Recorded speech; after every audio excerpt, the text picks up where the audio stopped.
Very good. So we're very pleased to be joined by Hamza Malik, who's the Director of Macroeconomic Policy and Financing for Development Division at ESCAP. ESCAP, as you know, is the UN Economic and Social Commission for Asia and the Pacific. And he's here to tell us more about the launch of ESCAP's flagship report for this year on the Economic and Social Survey of Asia and the Pacific. And on this, please go ahead. He will make some introductory remarks, and then we will take some questions. Thank you very much, Stephanie. Good afternoon, everyone. Very happy to be here. Absolute pleasure. It's the first one for me to launch our flagship publication here in New York. In the regions, in print since 1947, and the only publication in Asia and the Pacific on economic and development issues, which has a foreword signed by the Secretary General himself. So we're very proud of this tradition.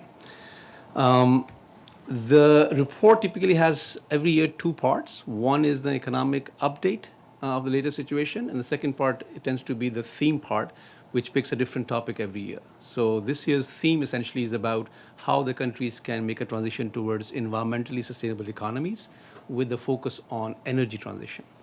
So let's start with the big picture first on the macroeconomic front. Just a very clear visual shows the last 10 years or so trends in growth and inflation in Asia-Pacific region on average. You'll notice one or two things very obviously just by eyeballing. For instance, the left-hand chart, which is the growth part, you see the economic recovery after pandemic, roughly about 2022 onwards, is still lower than the pre-pandemic levels. So on average, the pre-pandemic average growth was around 5.5%, and it's been hovering lower towards 4.5% and still heading downwards. The red numbers you see, these are our provisional projections and estimates for 2026 and 2027. And again, the downward trajectory seems to be continuing. Same is the case for inflation. Again, it's just sort of coming back to the pre-pandemic level of average of 3.5%.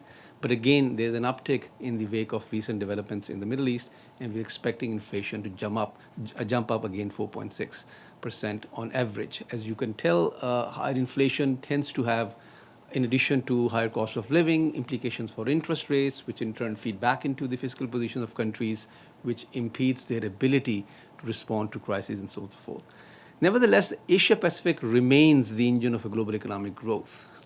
So more than half, or about 53.4% of growth is expected to come from Asia-Pacific region. So whatever happens in Asia-Pacific matters for the rest of the world. Some of the interesting or very useful information or developments are lost sometimes if you only pay attention to averages. So once you look at a little more disaggregated picture, we see a lot of people, a lot of economies are not doing as well as you see on average basis. So here we are highlighting only two main risks to the outlook of the economy. One is the recent conflict in the Middle East. Second is the recent uptake in protectionism or trade protectionism, to be precise. And we see a lot of economies and people experiencing shrinking purchasing power because inflation is going up, food prices are going up, oil prices are going up. Broken lifelines, there is a risk to remittances going down. Several Asia-Pacific countries rely heavily on remittances, for instance. Shortages of fertilizers and feedstock also feeding back into and affecting poor people more than the average. There's a possibility of constrained financial access, partly in terms of higher interest rate and partly in terms of higher uncertainty, which is going to hold back financial institutions to lend to the economy going forward. And similarly, there are a whole bunch of channels through which jobs are at risks and wage growth is at risk as well. Labor-intensive exports, as you know, have the backbone of Asia-Pacific growth model, and they're likely to be suffer. And similarly, a major proportion of workers in Asia-Pacific tends to be the informal sector, so they don't have access to social protection or other government facilities, so they're likely to be affected. When we look closely in terms of the policy response, least developed countries and small island developing states have very limited fiscal room to be able to respond to the impact of this crisis, to provide relief to the population in general. High debt is one of the problems, but similarly in annual budget, the room tends to be very limited in many, many countries. Our policy message is very simple. Countries needs to focus much more on economic resilience, and they need to make a transition for this purpose toward what we call a more domestic demand-oriented economic growth approach, relying both on domestic sources and on sources in the region itself. On the theme part, a couple of slides here.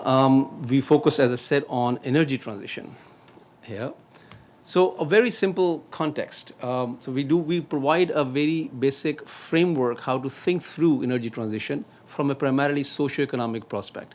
So a basic lens question is very simple. How can you pursue long-term socioeconomic progress while pursuing energy transition? There's going to be a trade-off. There needs to be a very difficult balancing act that needs to take place. So our basic premise is energy transition will only succeed if it is accompanied by macroeconomic stability, economic growth, and people's well-being.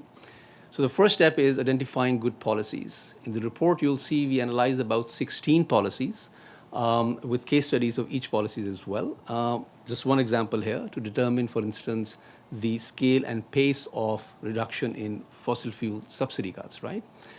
It has pros and cons. On the green left side, you see a part highlighted in green. There's going to be low carbon emissions, increased labor productivity, and larger fiscal savings. However, the other side is there are risks that it may increase prices and inflation, it may reduce export competitiveness of countries, and it may actually have an impact on higher poverty. So that's one example of the balancing act. While transition seems to be the right way to go about it, policymakers need to be cognizant of the unintended adverse consequences on certain aspects related to stability, growth, and people's well-being. The second component of our framework is countries need to be very realistic. So we identify 4 goals, which are on the left side: reduce fossil fuel reliance, boost share of renewable energy in the energy systems, increase energy efficiency, and ensure energy access.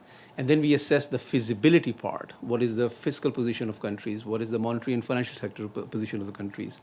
What is their governance framework? What is their ability to introduce and adopt technology, for instance, right? And countries varies quite a bit. We present that picture. So here are some examples here. So for instance, the middle column, enabling economic conditions and institutions. So in terms of reducing fossil fuel reliance, the feasibility part is moderate, and examples of countries are on the right side. Boost renewable energy. For Korea and Thailand, for instance, it's a largely yes, they can do that. They have the ability to go ahead with doing that. And as far as other goals are concerned, there are limitations. So even if countries want to pursue energy transition, their feasibility aspects coming from an economic standpoint tells us, well, they may have much more challenges compared to their peers. Now, the interesting part is sometimes it's easy to list down policy options which countries can pursue. A natural question is then why they're not pursuing that. Well, there are a lot of political economy constraints that limit their country's ability to pursue more obvious policies sometimes. So we have a whole chapter where it looks into the political economy lens and provides several examples and case studies. Here are some examples of that. So our overall message is countries need to build and sustain the transition momentum. How do they do that? Well, institutionalized dialogues early on with multiple stakeholders is critical to build legitimacy for the change. Otherwise, there's going to be resistance from all quarters. Australia's example of case study is discussed in the report.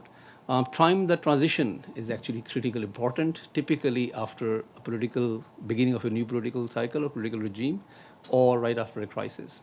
It tends to be relatively easy to push through certain reforms. Create new beneficiaries in the new sectors, especially in terms of jobs. So people are always going to be nervous if my old jobs are going to be lost because the whole country is moving towards a different path in terms of the energy sector.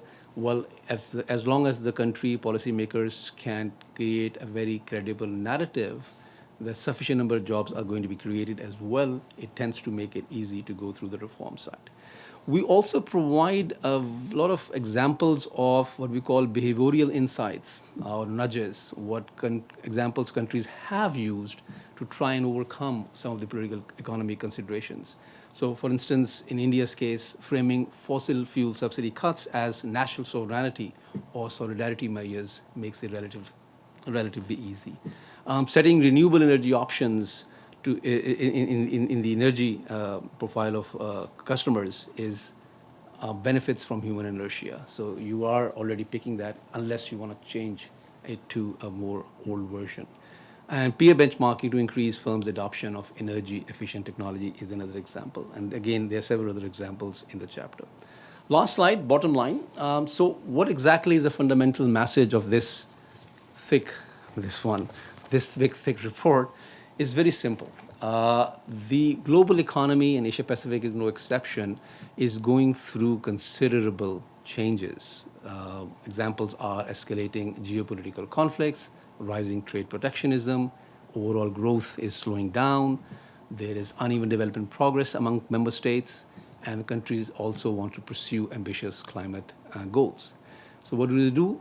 Essentially, as far as the focus of this report is concerned, countries need two transitions. One, relying more on domestic and regional sources of demand to try and kickstart the economy. And there's a list of policies we have highlighted there. In particular, the policies that help boost the productivity actually tends to go much further, and that requires much more domestic and local focus. And Asia Pacific has been, as I showed, an engine of global economic growth, so they can rely a lot on each other.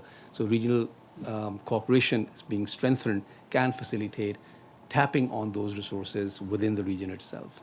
Second, in terms of trying to pursue climate goals and navigate through these difficult times, which require creation of new jobs, uplifting economies, reducing poverty, and all those things, we go into the detail, as I shared, on energy transition in a manner that goes hand in hand with socioeconomic prospects. We provide a framework how to think it through these kind of policies, paying good attention to both the feasibility of policies that are there and then the political economy constraints that go with it. And that's what we think can actually provide a basis for an inclusive, resilient, and sustainable future for Asia and the Pacific. Here is the QR code linked to the report. Feel free, you can have access. There are a couple of hard copies there at the back if you prefer that. And I'll be here later on as well to discuss in detail. But thank you very much for your attention. Thank you.